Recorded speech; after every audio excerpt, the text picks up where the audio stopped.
Welcome back to The Edge. Ranking in Google doesn't guarantee visibility in ChatGPT. Are Google AI overviews eating your PPC revenue? And Google can't decide if the web is thriving or dying. Shouldn't they know? You're listening to SEO News from The Edge for the week of September 15th, 2025, here on Edge of the Web Radio. From the Edge of the Web studios, here's what we're looking at this week. I mean, they should know whether the open web is thriving or dying. I mean, that's, if any organization would know, they would know. It's kind of their job, isn't it? Well, we don't want to call them a utility, right? Because that's a whole nother ill beans right there. But you think they'd know. It really depends on who they're talking to. I'll get to that story here in a second. Hey, welcome back to Edge of the Web Radio. I'm your host, Aaron Sparks. I'm the owner of Site Strategics. We're a digital marketing firm based out of Indiana in the U.S. We're covering SEO and digital marketing news of the week, separate from our interview series that we do. Getting specialized digital marketing news on a regular basis with specialists in the field. So we're talking about SEO, AI, we're talking about social media, as well as paid and more. So check out those news shows that we're doing, just like this one, and pick your favorite lane, because that's what we're delivering for you. Go check out everything over at edgeofthewebradio.com. That's edgeofthewebradio.com. You can see all the shows we've been doing for the last 13 years, episode 771 today. So there's a thing. What are we going to do for episode 800? Anybody? I don't know. Anybody? We know that poppers aren't the greatest idea because they set off the alarm in the building. You did, and we kept on picking up those little confetti flakes for about a years and change after that. Yeah. So it was like every episode was what was that, 600 or 500? That was 400. No. Yes, it was. Okay. All right. So we've been talking quite a while, but please check out all the shows and check out all the different top-level specialists that we've had on the show here over the years. Some fantastic information that really does stand the test of time, especially as we have gotten into AI and how AI affects SEO and just how it affects consumer interactions. We're going to be talking about that today on the show as well. Some fantastic top leaders through the decade and some change. So go over to edgeofthewebradio.com. Guess what? We're back at Brighton SEO US. We're teaming up with Brighton SEO again in San Diego, September 23rd and 24th. And check this out. We've got 15% off a friend or training ticket to Brighton SEO for the Edge audience. Simply use the code EDGE15 on the ticket page, or just go to edgeofthewebradio.com/Brighton.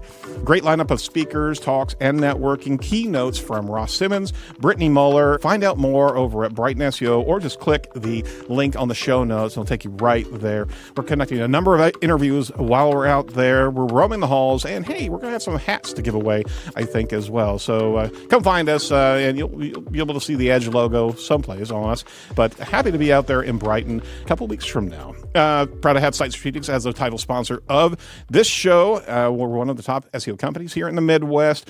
We're consummate learners. That's why we do what we do on this show. We bring everything that we're learning from our interviews and see what we can do to be able to affect tactics for our clients. Talk a little bit more about us later here. But before anything else, I want to make sure that you know who's on the line with us today. This is SEO News, and the SEO News correspondent is Cindy Crum. She's the founder and CEO of Mobile Moxie. Cindy, how are you doing today?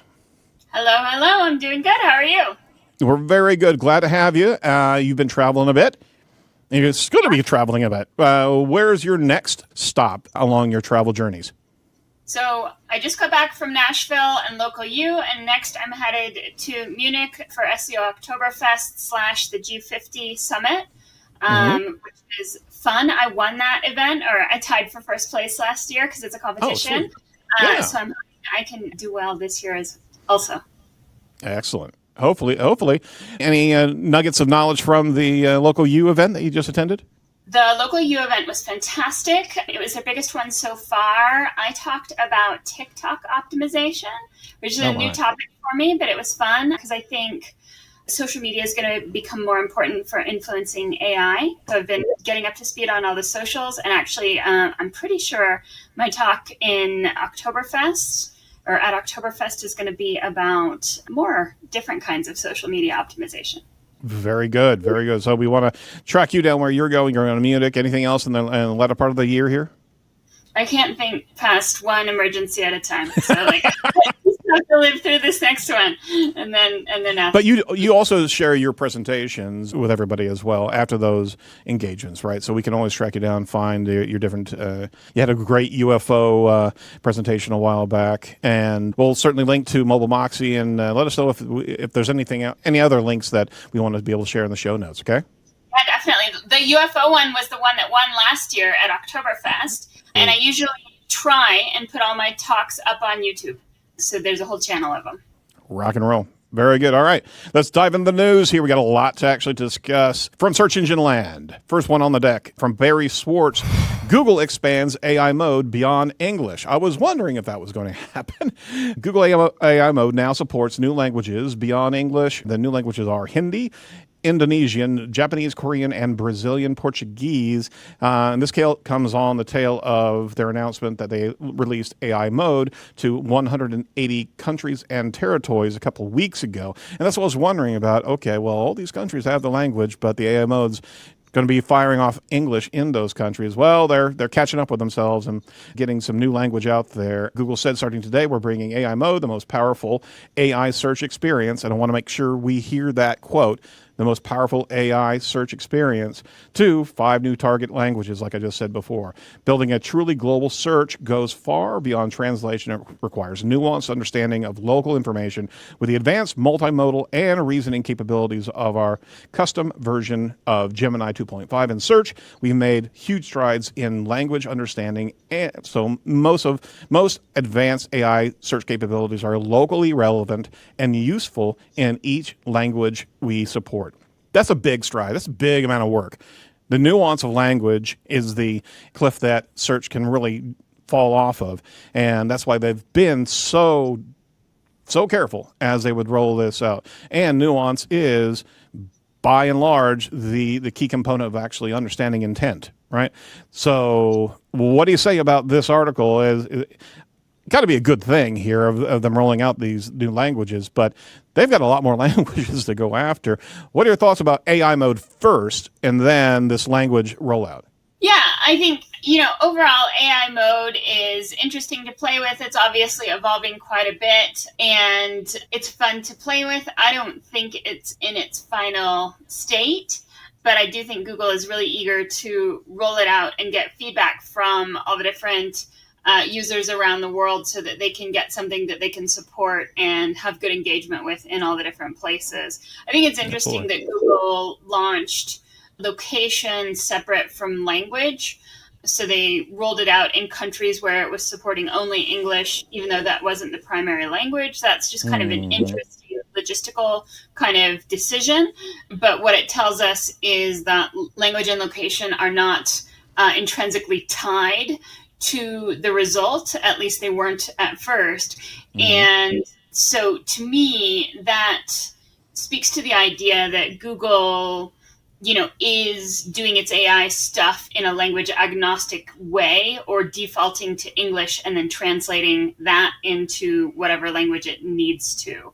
And that's just how AI, has to be done. If the AI had to learn all the different meanings in all the different languages separately, all the AI rollouts would be slower. No, absolutely. I guess the question is, as training goes, you just can't allow AI on AI's sake. There has to be continued influence. We learned that several years ago whenever there was some big internal debacle about English bias controversy, and one top scientist actually left Google just because of that issue, that she was actually declaring some sizable bias when it comes down to how English search was actually rolling out as opposed to different languages. You have to be careful, and especially with AI mode. And I still want to stress about that one point here in their declaration, our most powerful AI search experience. That sounds a little bit leading into where we're probably going to be experiencing search evolution. Is AI mode is not going to be a suggestion. It's not going to be a periphery. It's going to be the search over time. Thoughts about that? Yeah, it does seem like what they've set up in AI mode is something that works with a balance of incorporating organic results and paid results in a way where Google can monetize in a powerful way, and hopefully organic results can still get good visibility. That's what I would like to believe they're saying. Yeah, we'll hold our breath on that one. But in the same vein here, let's shift over to another article from Mr. Danny Goodwin over at Search Engine Land. Reddit launches Pro Tools for publishers. Reddit debuts Pro Tools to be able to help publishers track stories, auto-import content, and tap into communities as referral traffic shifts. As search and traffic patterns are shifting, publishers are looking for alternate distribution channels. With 110 million daily active users, Reddit is a potential driver of engagement and traffic. So what they've actually rolled out are these tools, article insights. You can track which stories are shared, where they appear, and metrics like views, clicks, and upvotes.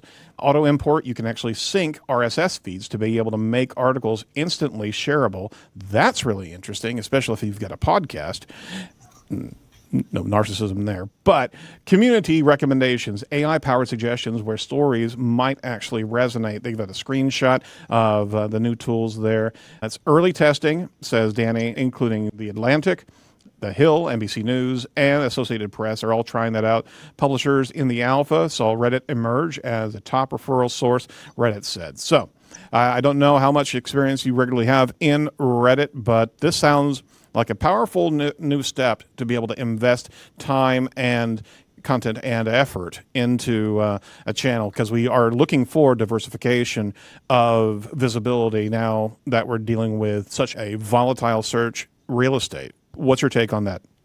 Absolutely correct. Reddit's in kind of the things that I would lump together as social and things that are going to influence AI overviews and AI results across the board. Obviously, they already are. But I think this all fits nicely with the announcement that came out a couple weeks or months ago, maybe, that Reddit is looking into the possibility of creating their own search engine. All of these things fit nicely. Oh, yeah, that's right. That plan where, because latency and delay of content is a big problem for search engines if they're having to crawl. So setting up these preferred RSS feeds from pre-vetted providers is really good. And then using community recommendations as a ranking signal seems like part of it.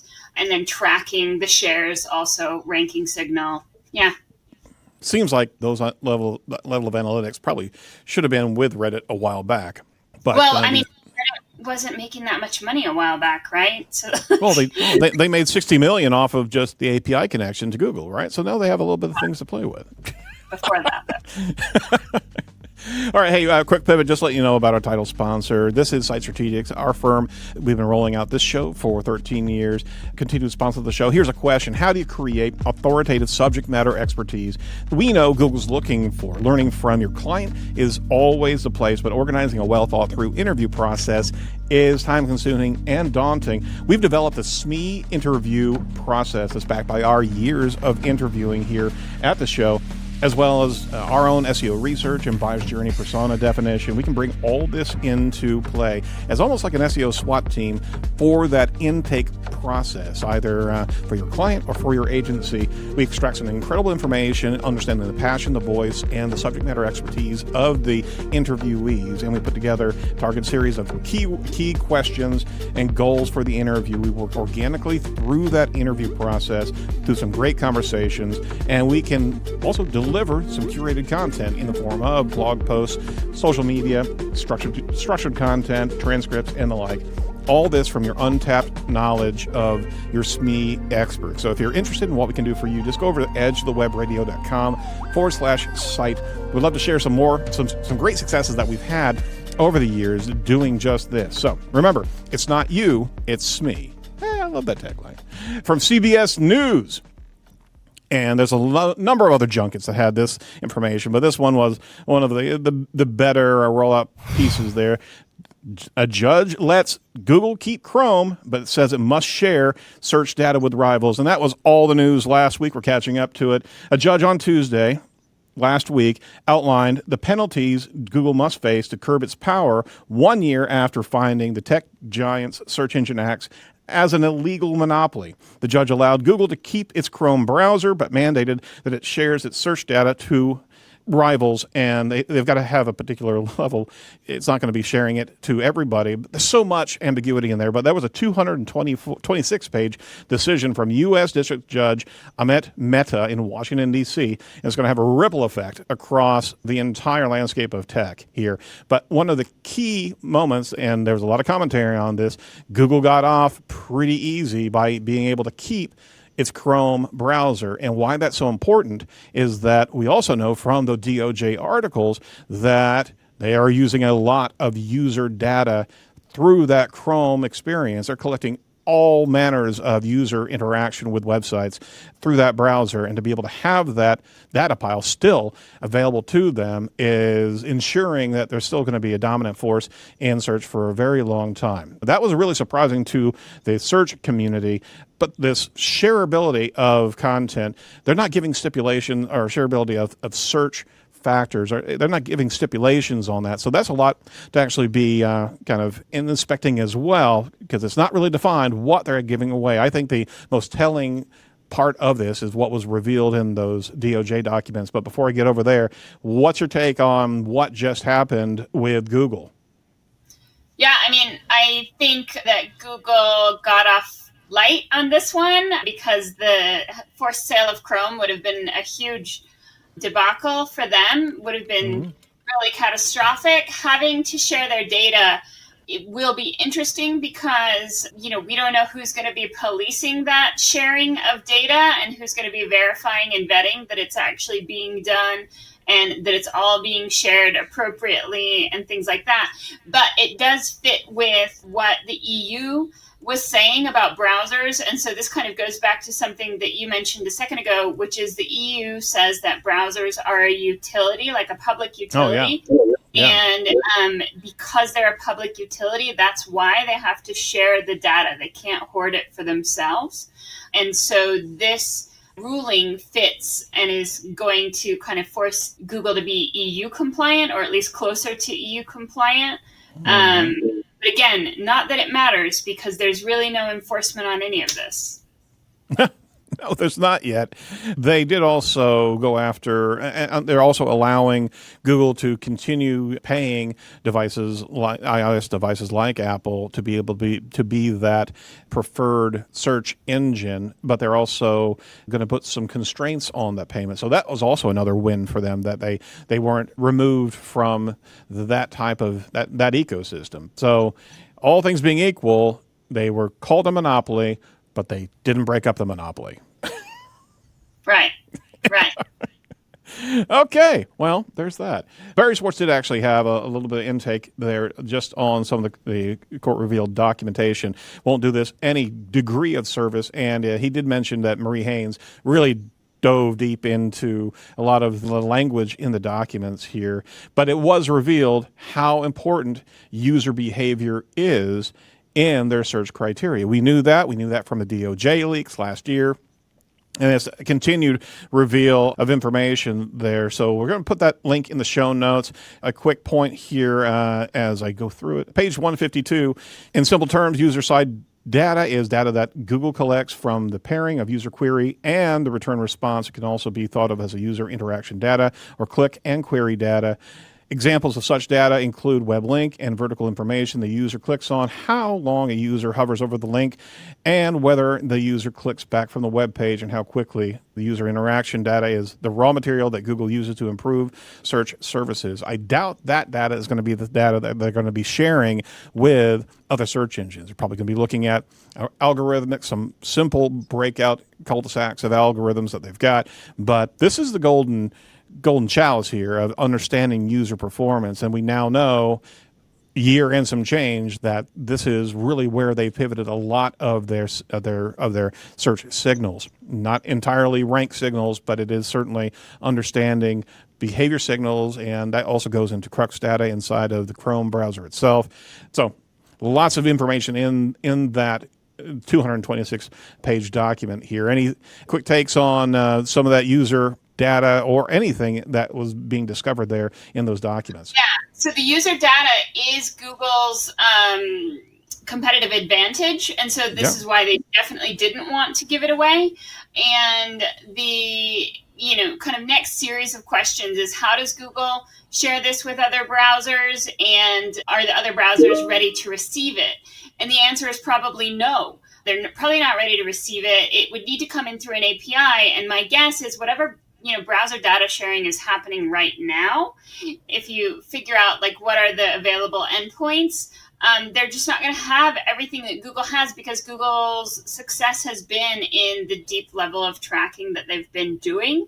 And for Google to share this data, like they're going to give the minimal data possible. So whatever the other browsers are capturing, Google will share that they've captured that too, but they probably won't share any more than that, right? And they're not going to be like, oh, but we have all this other data that you're not even asking for. Like they're just going to like let that hang in ether.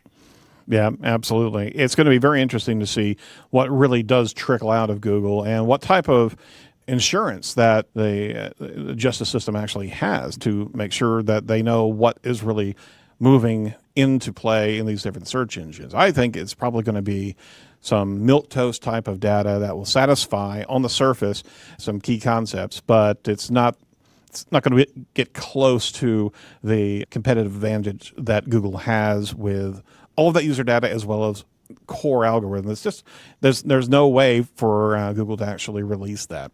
So that said, kick off some overarching news. Let's go into some SEO, deep SEO news with Cindy Crum. First and foremost, you've got an article here that I wanted to tee up to the top of the list here, and this is from Samantha Galianis over at Google Business. Holiday shopping, unlocking the modern consumer new value equation. Now, pretty interesting article here, and what it is actually giving us is some key concepts to understand about user behavior now in this buying season, because we're going right into the holidays, right?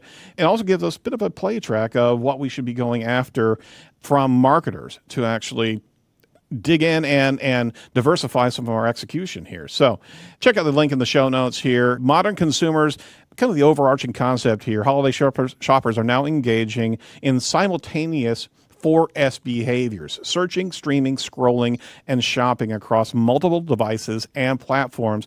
This has led to a non-linear, kind of dynamic path to purchase, with 64% of U.S. shoppers reporting blended behaviors over 130 mobile touch points per day.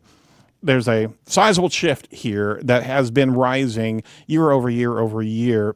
There's a new kind of value evaluation that we're talking about. Shoppers now base purchase decisions on three main pillars: the right price, competitive pricing, and perception of best value are essential. Product confidence, customers are seeking proof of quality, strong reviews and brand reputation, and the purchase confidence, seamless checkout, accurate product information, and the like, reliable delivery. But here's what's really important is they stress on this article, omni-channel presence. Most in-store purchases are preceded by online research, with 92% of store visits driven by digital touch points. A fluid omnichannel approach connecting online search, product details, offline availability removes that friction. So you tee this up to us, Cindy. I certainly wanted to give a quick summary of what this article is. Well, what are your hot takes from this article explicitly? Yeah, so obviously everyone's getting ready for the holiday season as it impacts digital marketing and stuff like that. What I just wanted to highlight is something that came out in the talk that I did at SEO Week in New York, which is the importance that Google puts on this 4S behavior. So the 4 S's are streaming, scrolling, searching, and shopping. And they're saying that overall users are bouncing between these things, but they're overall doing more research than they have before to find their purchases, and they're discovering the purchases in these new ways, not just, historically traditional ways. And so I think this is really important, and this is another reason that's been pushing me more towards looking at social, is the searching and shopping. That's kind of what we're used to. Searching would be Google, shopping would be Merchant Center, but it's the streaming and scrolling that's really interesting, because at first you might think, well, how are these different? But streaming is more like, when they're talking about shopping, I think they're talking about streaming YouTube Shorts, streaming Instagram Reels, stuff like that. And scrolling is like social media, whether it's videos or not. But people are becoming aware of products through parasocial relationships, affiliate marketers, and social much more. And those are influencing decisions. So people are buying a lot more from things like TikTok Shop, or they're going from an Instagram reel through an LTK affiliate link. All of that stuff is much more prevalent in the purchase behavior than it ever has been before. And that's what gets you into the consideration set. And so fewer and fewer people are starting a kind of purchase decision with like, let's do a search on Google for the best camera. It's more likely that if I'm, looking for the best camera, I'm probably already following some photographers on TikTok or Instagram, and I trust their opinions more than Google's.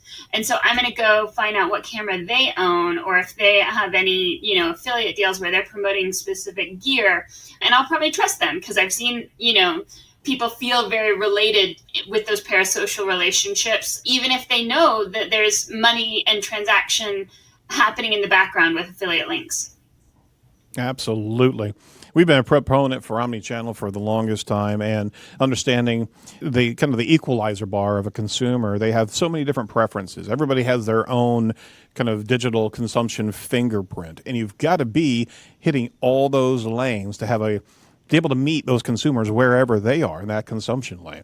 You got a lot easier way to be able to laterally navigate them into other areas. If you don't want to put all the chips on the table or all the chips on the board, but you do need to stack your chips strategically. This is truly a dynamic shopping marketing exercise that is really, we've been seeing growing for 3 to 4 years, but there's a lot happening right now. And online marketer, especially product marketing, has to be inventorying all those spaces. And that also means content creation, authentic content creation, not spinning up AI just to keep that lane filled with content. So it's important, and it's also kind of stressing the boundaries of content or marketing budgets as well, because it's going to take more effort to be able to influence consumers than ever before. Yeah, totally. Let me ask you a question. Have you bought anything from TikTok Shop? I have not. In fact, my wife took TikTok off my phone. I have. Have you? Yeah. Yeah. I bought some things and returned some things. It's been good. I mean, cool. It's similar to Amazon experience, a little bit slower, but that's fine. I've never actually bought anything, but I've researched things that I saw on TikTok that I didn't want to buy from TikTok because it just made me too nervous. But I've then switched over to Amazon. Yeah. And so that's the thing, too. And that's the untraceable, untrackable thing right there, is that you do not have attribution, multi-touch attribution. If you're in that TikTok lane, you're not going to be seeing that influence on that Amazon purchase as you're pushing your content. But this is what Google's talking about with the 4 S's, right? Like the shopping behavior is different from the streaming behavior, different from the scrolling behavior, and it's happening over long periods of time as kind of a culmination of research. And I think a lot of people actually are doing exactly what I just described, being exposed to something sold on TikTok or sold somewhere, and just seeing like, oh, can I just buy it from Amazon? That sounds easier. Yeah. Or not only easier, safer. Yeah. Does it feel safer? Because if TikTok goes away, how do I return this? Yeah. And we find that exactly. That's in the next couple of weeks. I think on the 16th is the next TikTok decision comes out. Yeah. Oh my Lord. And it's been the 3rd postponement of that ban, if I'm not mistaken. Yeah. Yeah. Yikes. Yeah. But I mean, as far as purchasing, like my daughter keeps losing earbuds, so she decided to buy some headphones, and she bought them for $10 on TikTok Shop. Mm-hmm. And she asked me if it was a good idea, and I said, I think it's fine, especially at that price. If you hate them or they're not any good, who cares? And if they got if TikTok disappears, you can't return them. $10. Oh, really? Yeah. But I mean, if she wanted to buy a pair of like $150, like some nice headphones, I'd be like, no, absolutely not. Go to Amazon, because I know what their return policy is. And Roger. Experience. AirPods 3 Pros. That's what I want. Did you guys? I know it's not in our list, but I want these. I'm going to pre-order some. We're going to put Cindy's her wish list on the bottom of the show notes. Yes. Those look pretty cool. They're not coming with a charging cord this time, but that's actually kind of interesting. Everyone has charging cords. I know, until they change from USB-C to something else. USB-D? Absolutely.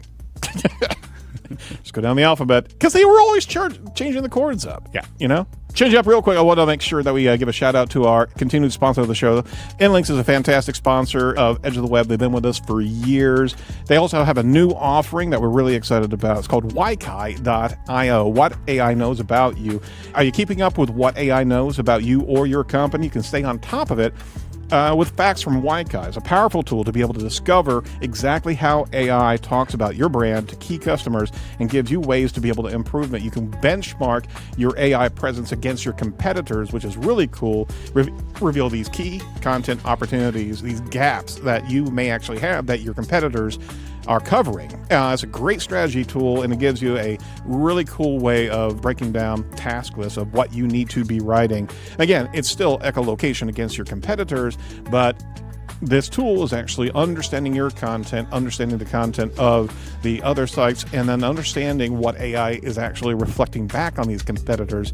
And you can really have a pretty discerning picture of what you should be filling in. On top of that, any hallucinations and links that you can also see coming in and be able to correct that as well. So you can ensure that your brand's online narrative is flourishing. Go over to edgeofthewebradio.com/WAIKAY. You get a nice set of credits that you can actually use. That's WAIKAY. Make sure you click on it from the show link so they know that you came from us. It's a really cool analysis tool for AI. One of the first ones from a SaaS environment that I've seen that actually gives 4 to 5 different LLMs giving you feedback on what it knows about your brand, as well as your brand and a key concept. So check it out. It's pretty cool.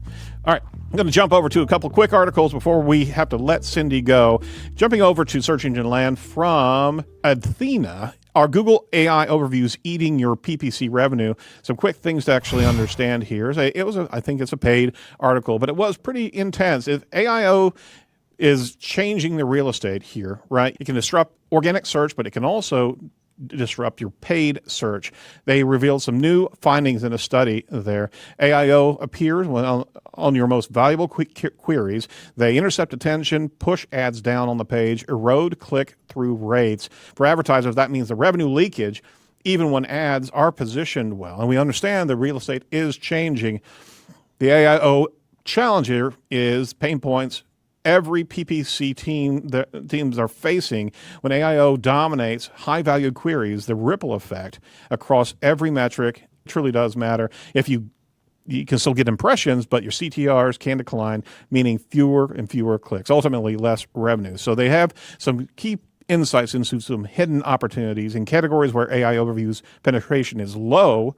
Advertisers can double down on capturing SERP real estate. Where AIO overviews are prominent, the battle shifts, bidding more aggressively to secure more visibility, expanding reach to capture more revenue, and adjusting ad copy strategy becomes incredibly vital. So what we're talking about here is, and please go read the article, they have some really good insights into the landscape, competitive landscape, on a couple of key vertical markets here. We know the real estate's changing. The organic 10 blue link SERP real estate is certainly changing. We've been talking about AI strategy to be able to optimize towards that, and there's certainly commentary going on right now of the overlap between LLMs and search, but on top of that, what is the opportunity that you have to be able to get yourself into those AIOs when it comes down to organic optimization. But PPC is getting racked with position changes because of AIO. So you got to have a tool to be able to track down where AIOs are prevalent on your keyword bid strategy here. But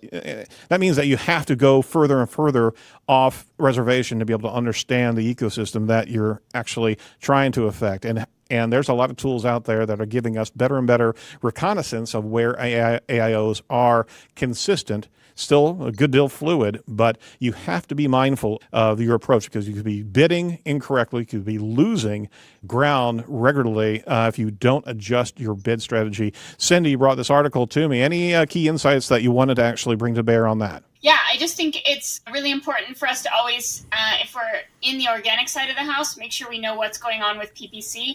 I always make sure to point out that Google would not be investing as heavily in AI as they are if they couldn't make money on it. And this is how they plan on doing that, or part of that. So watching the rollout and watching how the ads appear, how much traffic they might be taking from AI overviews, from organic, all of that stuff is going to be part of the new marketing mix. And, I've been saying, and I wonder, are SEO kind of options so volatile right now?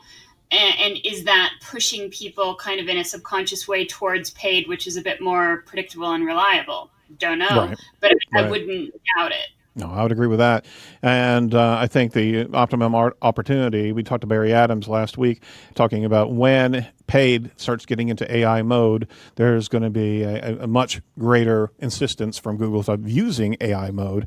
As soon as paid gets its foothold into AIOs, we're going to have a good deal more stability inside of the paid marketing. But everything, we're just surfing on the waves here of when Google decides to put an AIO out there or not. And you have to have that knowledge. You have to have that consistency of understanding where your bid's really being affected, where your positioning's really being affected, because the AdWords is not going to show you that particular position change, because it really doesn't matter. It's actually inserting another piece of real estate. So you could still have first place ranking, second place ranking in your ads, but you're all the way down the page below the fold. Last article, then I've got to let you go here. Jumping into a Daddy Goodwin article over Search Engine Land. Google can't decide if the web is thriving or dying. And I'll be brief on this. It really depends on who you talk to. In a Friday court filing, Google's lawyers wrote, "The fact is today, the open web is already in rapid decline."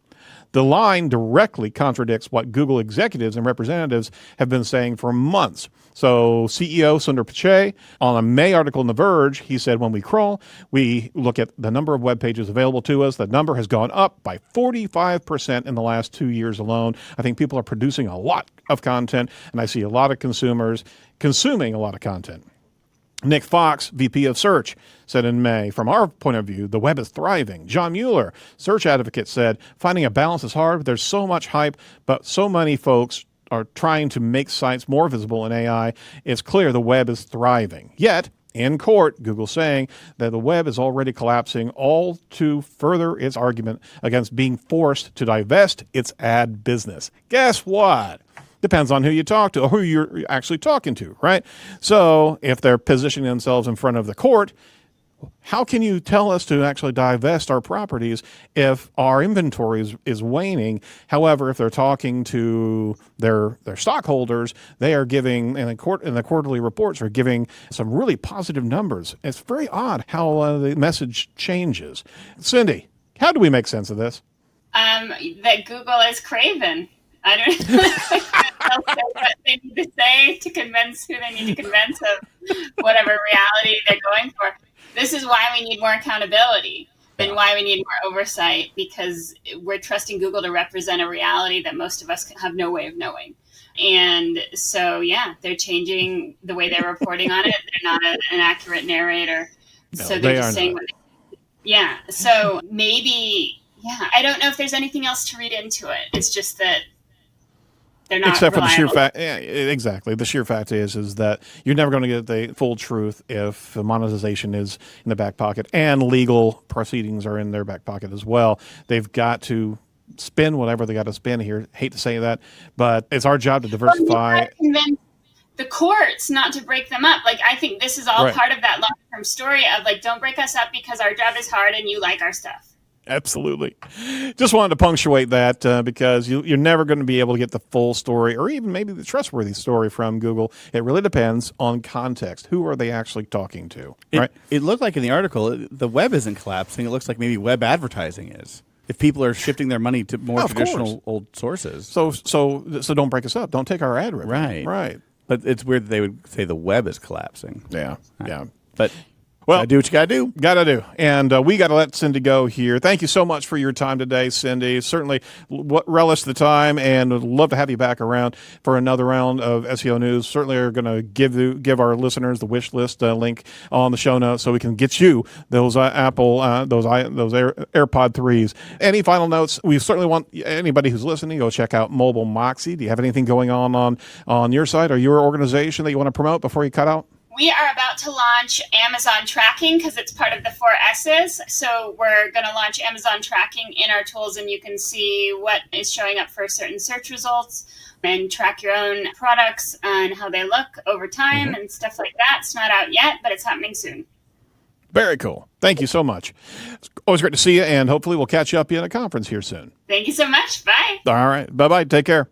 All right. That's it for The Edge this week. Next show, you got to check out Carolyn Shelby as we're talking about LLMs.txt. Is that the file that we all should be paying attention to in line with robots.txt? Is this a way to be able to communicate with LLMs and give our users, or I should say the bots, the most important information on our site? So check out that show that's dropping next week. Go over to ratethispodcast.com/edge. We'd love a review from you. Let us know how we're doing on this show. We've been doing it for a while. Haven't had a review here in a little while. We'd love to be able to have you let us know how we're doing, what we should do better, and on top of that, who should we be talking to? So let us know how we did over there. From all of us over the edge, stay safe, stay well, come see us at Brighton SEO, and do not be a piece of cyber driftwood. We'll talk to you next week. Bye-bye.